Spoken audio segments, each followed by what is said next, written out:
Hi, everyone. Welcome to another episode, Bridge of Worlds podcast. I'm your host, Ioannis Kokinos. Thank you so much for joining me. If you're on YouTube watching, thank you for tuning in. And if you're on one of the podcast platforms, thank you for tuning in as well.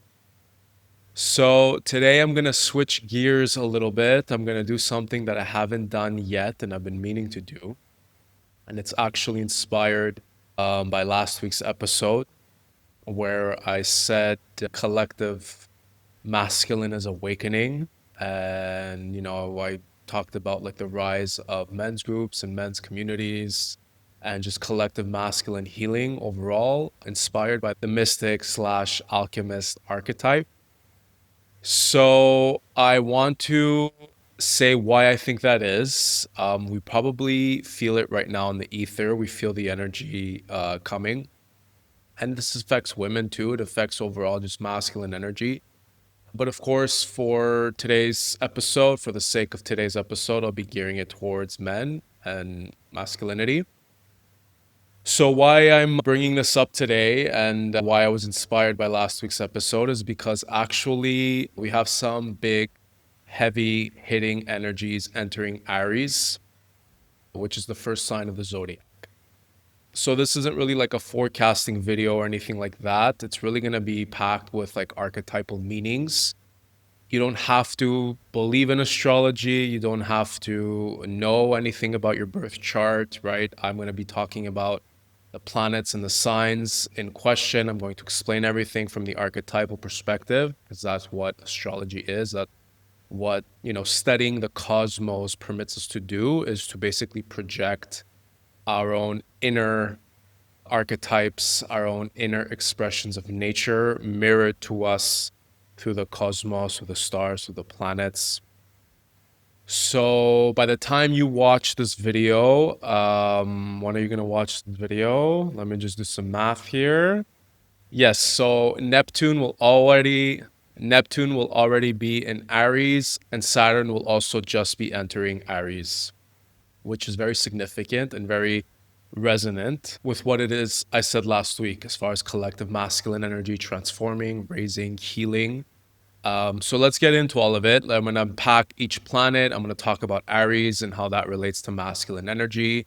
Like I said, you don't have to like astrology. You don't have to know astrology. As long as you appreciate human psychology, archetypes, and just energies that are around and within and outside our planet, then you'll enjoy this video. So let's start with the sign of Aries. Aries is the first sign of the zodiac wheel. It symbolizes initiation, beginnings in the northern hemisphere. When the sun enters Aries, it's the initiation of spring, which means the initiation of life coming to the surface, right? We've just passed through 3 months of winter, and the initiation of spring is symbolized by Aries. It's also symbolized by the ram, the animal, the ram, because it is very headstrong. And this is relevant to Aries energy because Aries is about initiation and will.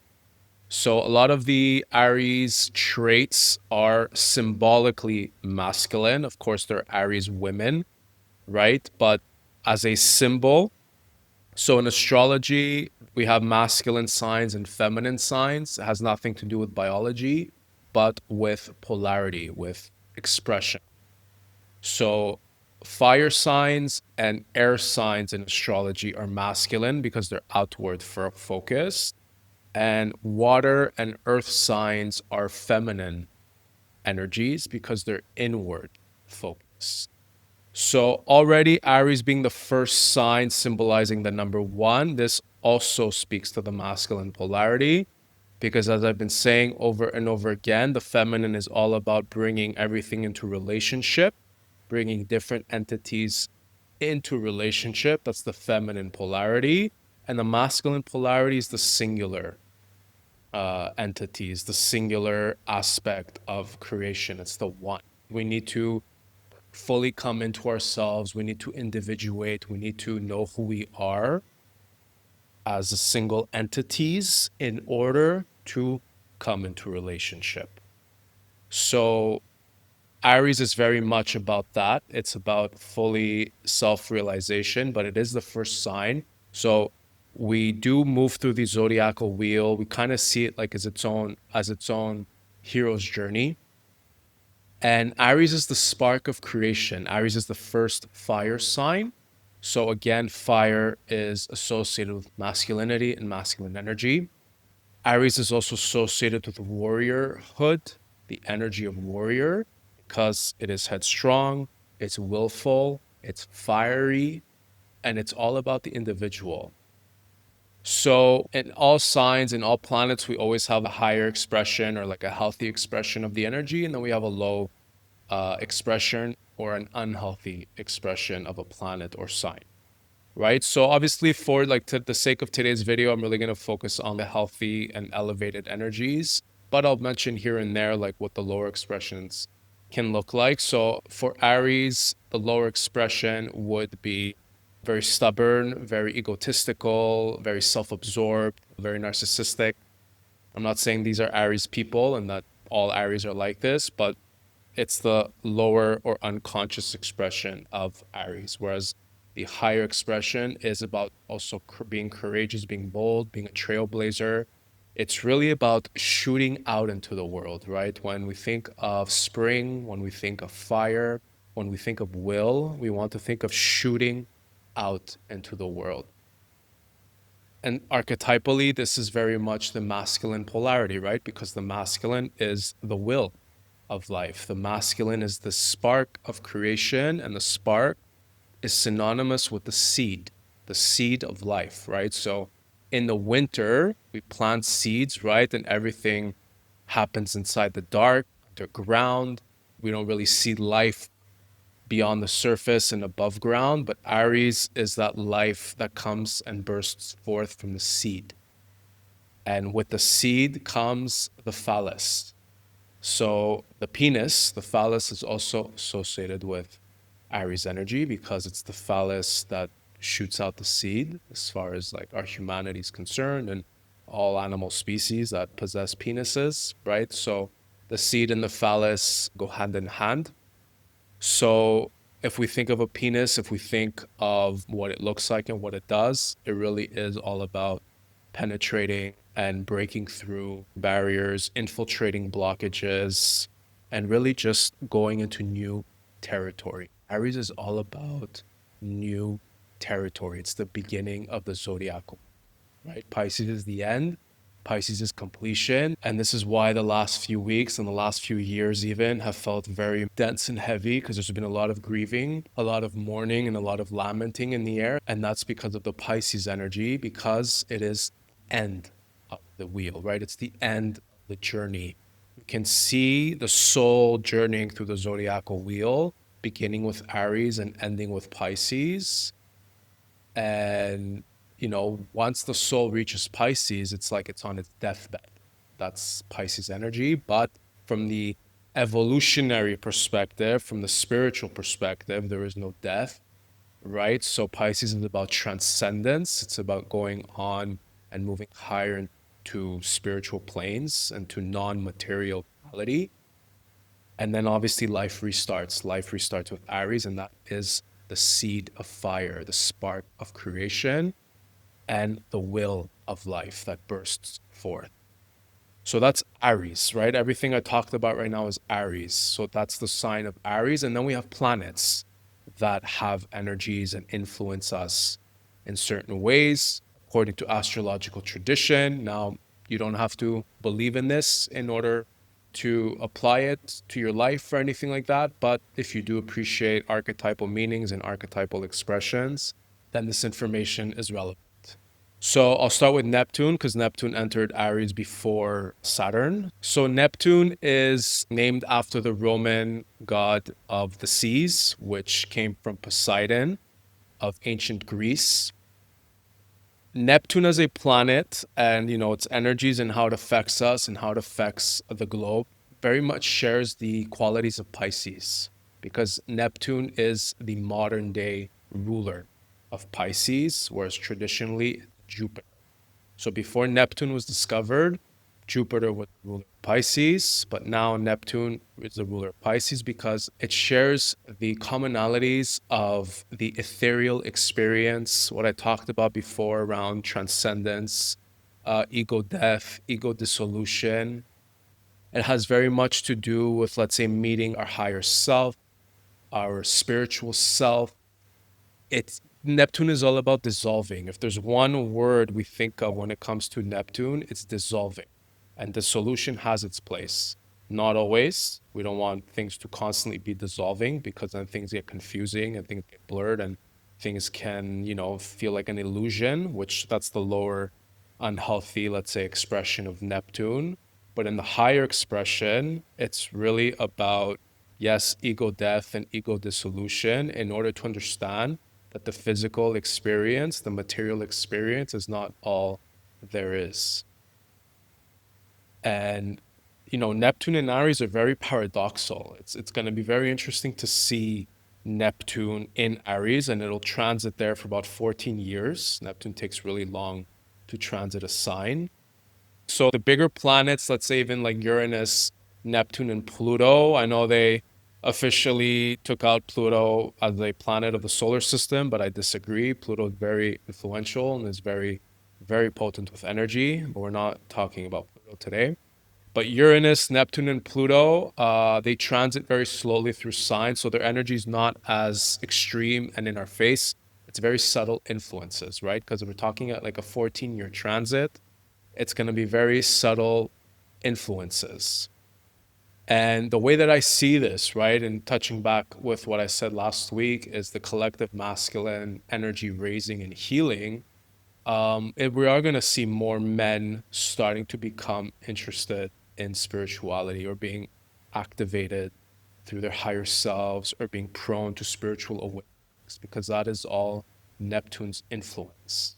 Now, of course, this will affect women too, right? But as I said, for the sake of today's episode, I'm talking about men. And because Aries is the masculine, one of the masculine polarities of the zodiacal wheel, and it's probably the most masculine energy because it's the most willful. Whereas, let's say, Pisces is the most feminine because it's the energy that's most about surrendering and letting go. So, again, this is not biology, this is energy and polarity. Men are Pisces, women are Aries, right? It's not about biology, it's about polarity, perspective of polarity. So Neptune will come into Aries, and we'll also see men to start probably getting more emotional, right? Because Neptune rules the seas. Neptune is associated with oceans, with water. We need water to dissolve anything, literally speaking, but also metaphorically speaking. When, let's say, we're having emotional, cathartic breakthroughs, breakdowns, usually tears and crying are involved. Because water is what washes away, water is what cleanses, and water, of course, is what allows metaphorical rebirth to occur. When we are gestating inside our mother's womb, that womb is filled with water, right? We're floating in amniotic fluid for approximately 10 months. So water is the holder of life, is the gestator, and also what allows to birth.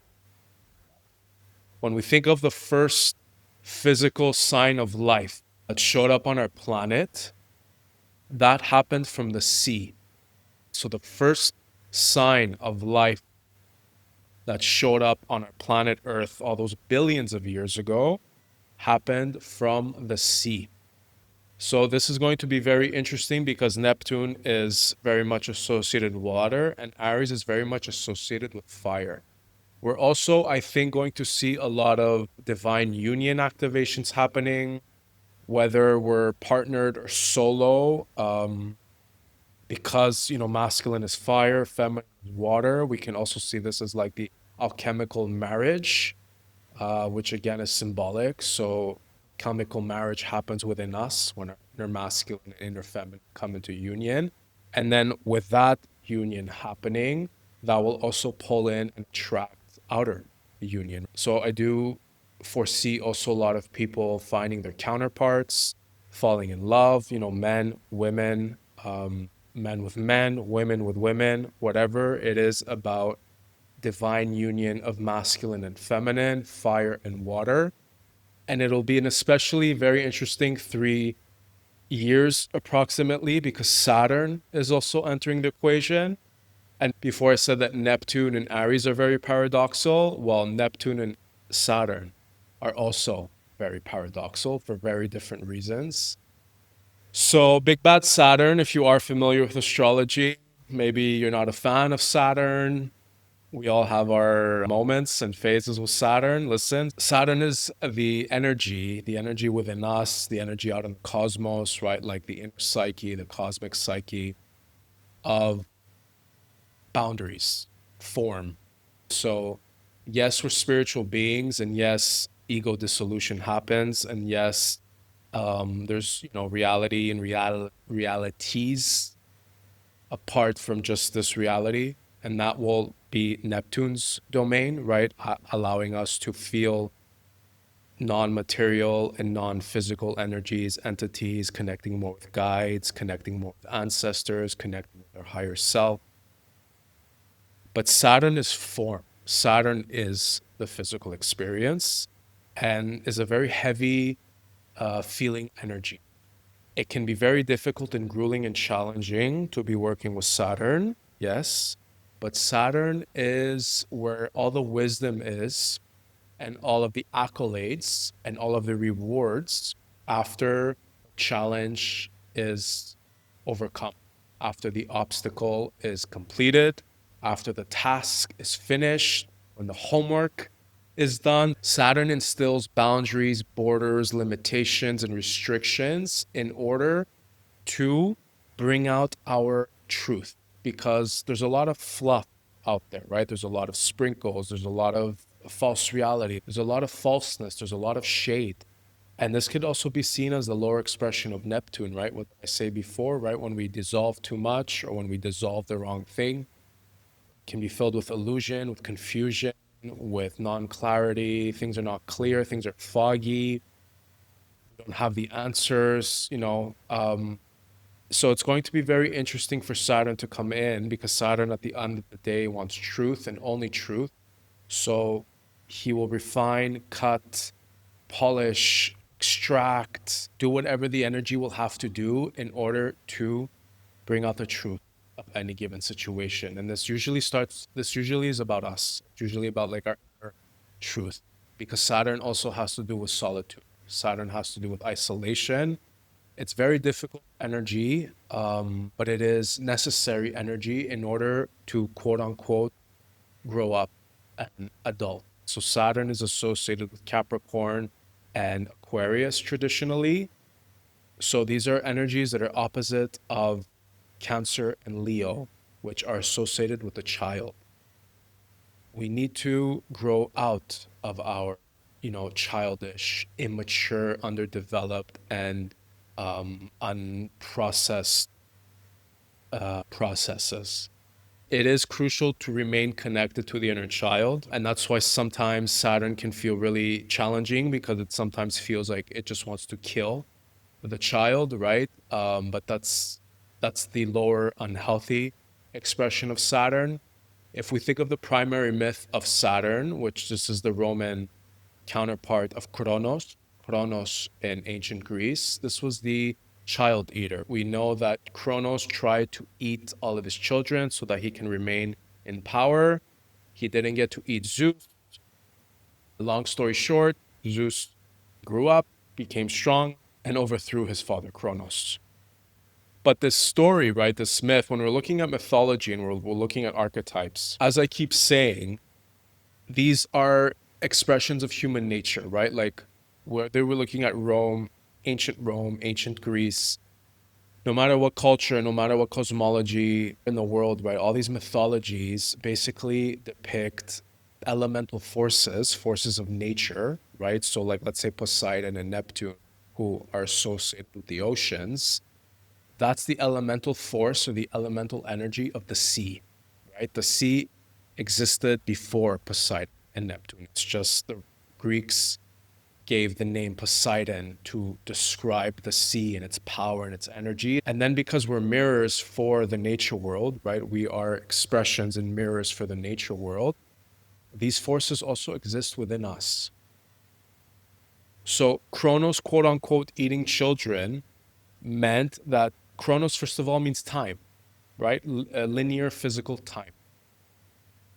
Time does, quote unquote, eat us because that's one thing we can't have more of, ask more of, and wish more of is time. Time, linear time is running out, right? For every single one of us, whether we're children, adolescents, or grown adults.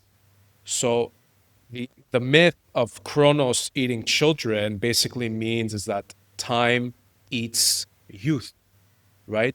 Innocence, youth, which is what the symbol of the child presents. And that's why Saturn or Kronos, they're the same, can feel so painful, difficult, and challenging because it's the energy associated with loss, with letting go, with needing to like grow up, to adult, right? To go through a very difficult ordeal that we don't want to deal with normally. But this is where all the growth is. This is where all the wisdom will come. This is where all the lessons will come, right? Like when we hear the expression growing pains, to grow is to hurt and to hurt is to grow. That is very Saturnian. That is very much Kronos energy. So all this to say, remember everything I said about Neptune and Aries? All this energy will come into Aries. So, but this is only going to last for 3 years because Saturn only transits for about 3 years per sign. Actually, it'll be about 2 years because we already had Saturn in Aries for a few months. So, give or take a few months, 2.5 years, let's say, in Aries. So, we're going to have this energy, this very like paradoxical energy of Saturn setting up the boundaries, the borders to extract the truth of the individual, because Aries is the individual. It's the I. It's the I exist. I'm here. First sign of the zodiac. I'm here. I exist. And then once Saturn leaving, Neptune will still be there. So it's like we're gonna instill some form of truth, in Aries, in the masculine. And then Neptune is going to basically dissolve whatever Saturn may be made too hard, made too rigid, maybe set up the borders too thick, right? Because that's what Saturn can do. This all comes down to individual work, right? And wherever we are at in our life, it's not one formula for everybody. It also depends on our own natal planets, what we have in Aries, and how our planets will be conversing with Saturn and Neptune. But leave that for today. So all in all, I do, as far as Saturn and Aries is concerned, this is where I see a lot of men's spaces opening up because Saturn is the container, is setting up a space, right? Making something tangible and of form. So what do I keep saying over and over again? The masculine is the container. The masculine sets up the safe space for the feminine. So Saturn is that container because Saturn sets up the borders and the limits and basically the space for something, for truth to emerge. So I think it's very resonating with what it is I said last week. And I probably said that last week because I am feeling that in the ethers. I'm feeling it in my own life, of course. I just think it is time for men to make a very healthy comeback. Men have been in power for generations and centuries, right? It's not that men lost power, it's just it's a very tainted, distorted, and unhealthy expression of power. We want to see women rise. We want to see women step into their power. We want to feel like we're teammates, right? I know a lot of women and people in general have it out for the patriarchy. I do foresee this patriarchal energy coming to a close, to a finish. Now, I know that's a big statement because let's say there are many, many governments still out there that are not at all looking after their people. Their countries are very corrupt, right? Just looking at their pockets. But with Saturn moving now through Aries, and Neptune there as well, we're going to see massive change. We're going to see massive shifts collectively. We're going to see a lot of men stepping up, taking on leadership roles, creating communities, creating spaces, creating safe containers, instilling brotherhood, and also the energy of the warrior. And now we might see two sides to this. We'll probably also see the very unhealthy, distorted expression of the warrior, which is what we've been seeing for generations upon generations with useless wars and, again, corrupt governments with their ethnocentric, power-tripping agendas, right? Causing wars, and innocent lives are being lost. Innocent lives are being thrown away during these wars. But as I said in some episodes ago, we all have an inner warrior within us, and that would be, let's say, quote unquote, Aries energy, or the symbol of Aries. So we need to cultivate a healthy relationship with our inner warrior, because some wars are worth fighting. And when I say that, I don't mean going to sign up on the next war that's going on. No, certain battles need to be fought, quote unquote, to stand up for what we believe in, to slay our own fears, right? Aries has very much to do with courage and facing fears and overcoming those fears. So we do need to be working and honing our inner warrior energy to get shit done in our daily life. It's not about starting wars, quote unquote, and starting arguments because, we're feisty and we're fiery.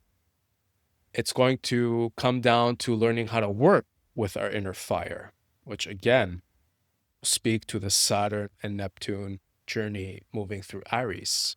We're going to see probably a lot of breathwork practice being more prominent and, more a part of daily life. Breathwork is about our inner fire, right? So I made a whole episode about the connection between the breath and the fire, because fire is associated with spirit and the alchemical, in the tradition of alchemy. Fire is spirit, and spirit is from the Latin spiritus, which means breath. Pneuma in Greek is spirit, and it comes from the Greek word pnoi, breath. Prana is the Sanskrit word for life force, and it also means breath. So there is a very strong and potent correlation between spirituality and, let's say, spirit and fire and breath. This is why Aries is also very primal. This is also why we see that warrior energy in Aries, because warrior energy is very primal. So in this world of masculine healing and masculine collective vibration elevation, we're going to see more breath work. We're going to see more primal practices, more about being in the body, right? Like I talked about in the last few episodes, men have been raised to be very disconnected from their bodies, thus rendering them very disconnected from their primal natures. So all this is changing now. All this is going to shift with Saturn and Neptune moving into Aries. And what's also more so beautiful and poetic and even more confirming is that Saturn and Neptune are going to make a conjunction in Aries on the very first degree, which again just reiterates this energy of initiation and beginning.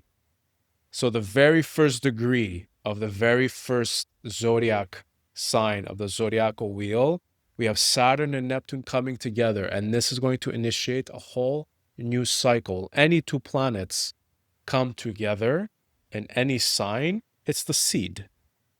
It's the beginning. They come together, the energy of Saturn and the energy of Neptune come to meet.